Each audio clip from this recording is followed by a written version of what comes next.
Doctor Abdul Qadeer مرحوم سے میری آخری ملاقات جہاز میں ہوئی تھی۔ وہ کراچی سے اسلام آباد آ رہے تھے۔ ہماری سیٹ خوش قسمتی سے ساتھ ساتھ تھی، یوں ان سے طویل گفتگو کا موقع مل گیا۔ وہ کمزور اور علیل دکھائی دیتے تھے۔ میں نے وجہ پوچھی تو وہ مسکرا کر بولے، عمر بہرحال عمر ہوتی ہے، ہمارے سارے ساتھی ایک ایک کر کے رخصت ہو گئے ہیں، پڑھنے لکھنے کو دل نہیں کرتا، صرف بندروں کو کھانا کھلا دیتا ہوں اور ٹیلی ویژن پر آپ لوگوں کی بک بک سنتا رہتا ہوں، لہٰذا بیمار اور کمزور نہ ہوں تو کیا ہوں؟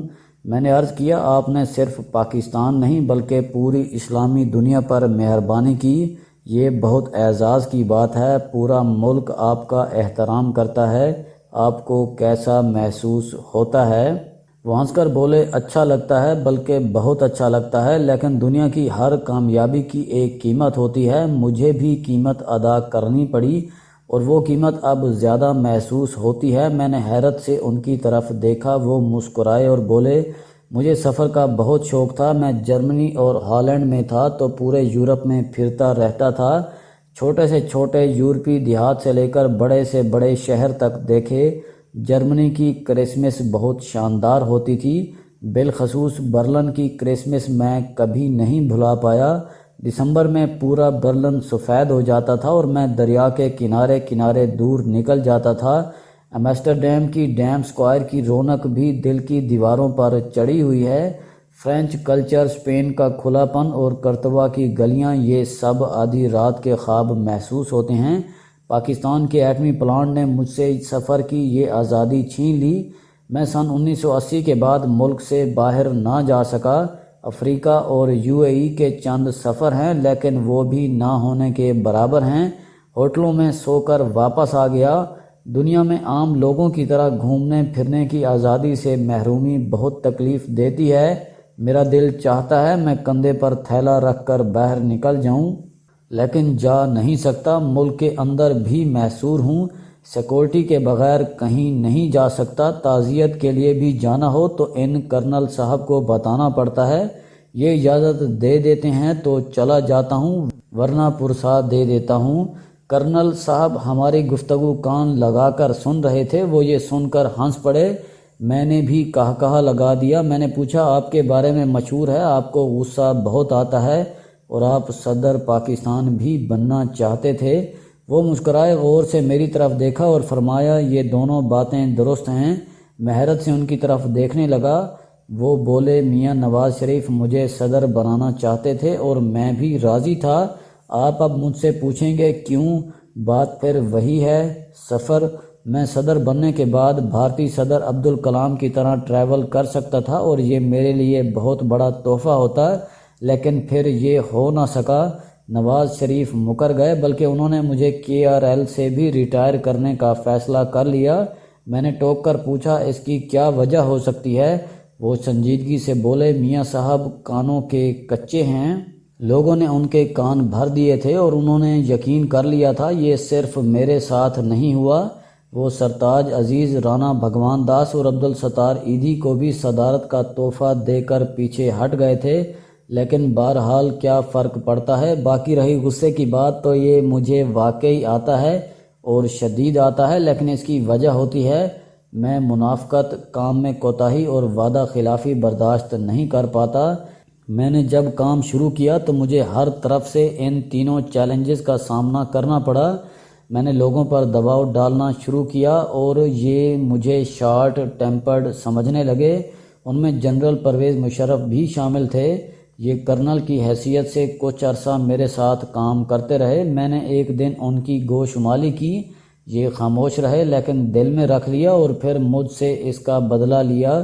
مگر کیا فرق پڑتا ہے، میں آج بھی یہاں ہوں جبکہ وہ مارے مارے پھر رہے ہیں۔ اسے کہتے ہیں قانون قدرت۔ میں نے ان سے پوچھا، آپ کا دل سب سے زیادہ کس نے دکھایا؟ وہ ہنس کر بولے، جنرل مشرف اور نواز شریف نے۔ میں خاموشی سے ان کی طرف دیکھتا رہا۔ وہ بولے، جنرل پرویز مشرف نے 2 سابق جرنیلوں کو بچانے کے لیے مجھے قربانی کا بکرا بنا دیا اور میرے کام اور میرے احسانات کا ایک لمحے کے لیے بھی پاس نہیں کیا۔ میرے ساتھ یہ سلوک نہیں ہونا چاہیے تھا۔ میں نے ان سے عرض کیا آپ انکار کر دیتے، آپ نے جنرل مشرف کے کہنے پر سارا الزام اپنے سر کیوں لے لیا؟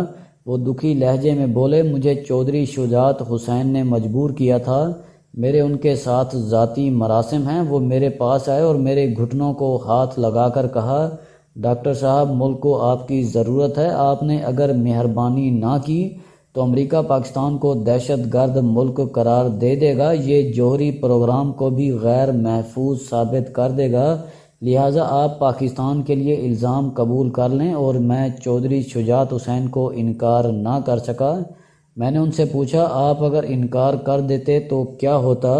وہ تھوڑی دیر سوچتے رہے اور پھر بولے 2 سابق جرنیلوں کے خلاف انٹرنیشنل انکوائری شروع ہو جاتی، ہماری فوج پر حرف آتا اور ہمارے جوہری پلانٹ کو دنیا کے لیے خطرہ قرار دے دیا جاتا، ملک پر اقتصادی پابندیاں بھی لگا دی جاتی، لہٰذا میں نے اپنی گردن پیش کر دی۔ حکومت نے مجھ سے ٹیلی ویژن پر اعتراف کرایا اور مجھے اپنے گھر میں نظر بند کر دیا۔ یوں میں عالمی برادری کے ساتھ ساتھ قوم کا بھی مجرم بن گیا۔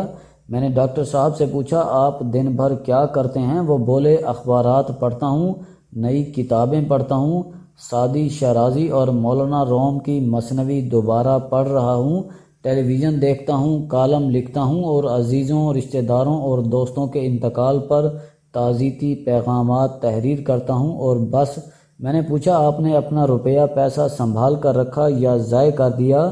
وہ ہنس کر بولے میری تنخواہ 30,000 روپے تھی، گھر میں فرنیچر تک میری بیگم جہیز میں لائی تھی، حکومت سے 1 گز زمین نہیں لی، جیسے تیسے پوری زندگی کی کمائی سے ایک گھر بنایا، وہ بھی میاں نواز شریف کے دور میں CDA گرانے کے لیے آ گیا تھا۔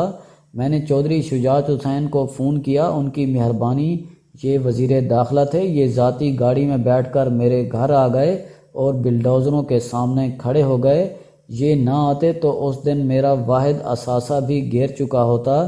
مجھے محسوس ہوا ڈاکٹر صاحب بہت دکھی ہیں۔ بہرحال ہم اسلام آباد میں لینڈ کر گئے اور وہ سیکورٹی کی گاڑیوں کے ساتھ روانہ ہو گئے۔ میری ڈاکٹر صاحب سے کبھی کبھی ٹیلی فون پر بات ہو جاتی تھی، وہ سادگی کا مرقع تھے، فون ہمیشہ خود اٹھاتے تھے اور دیر تک بات کرتے تھے، آواز میں ہمیشہ توانائی ہوتی تھی۔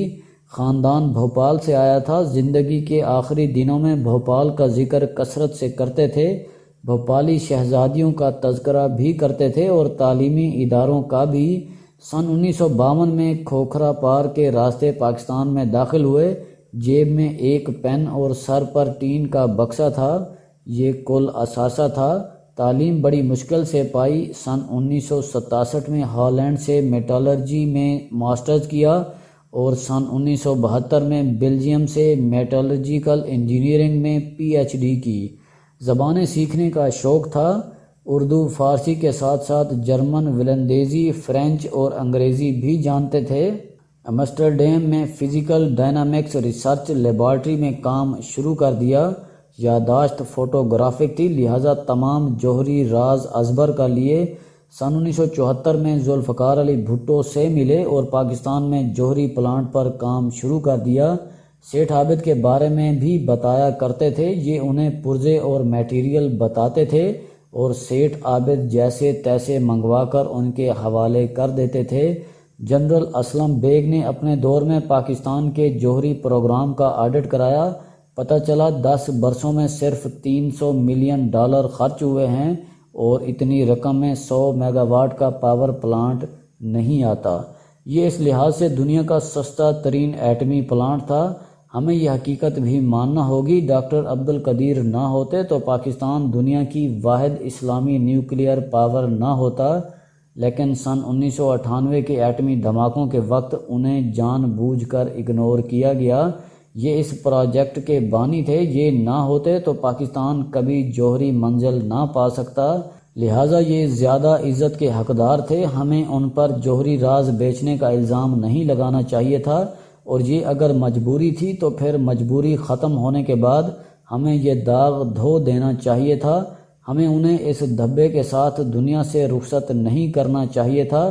وہ ہمارے محسن تھے، قائد اعظم کی طرح محسن۔ قائد اعظم نے ملک بنایا تھا اور ڈاکٹر عبدالقدیر نے ملک بچایا تھا، لیکن ہم نے ان کے ساتھ کیا سلوک کیا؟ ہم نے انہیں چور بنا کر دنیا سے رخصت کر دیا۔ دنیا میں آج تک جو آیا اس نے چلے جانا ہے۔ ڈاکٹر عبدالقدیر بھی 10 اکتوبر سن 2021 کو چلے گئے، لیکن آپ بے حسی دیکھیے، محسن پاکستان کے جنازے میں صدر تھے، وزیر اعظم تھے، اپوزیشن لیڈر تھے اور نہ ہی سروسز چیفز تھے۔ کیا قومیں اپنے ہیروز کو اس طرح رخصت کیا کرتی ہیں؟ ڈاکٹر عبدالقدیر کی گیلی قبر پورے ملک سے یہ سوال کر رہی ہے۔ شاید اس اجتماعی بے حسی پر کوئی بول پڑے، کوئی ایک۔ شکریہ۔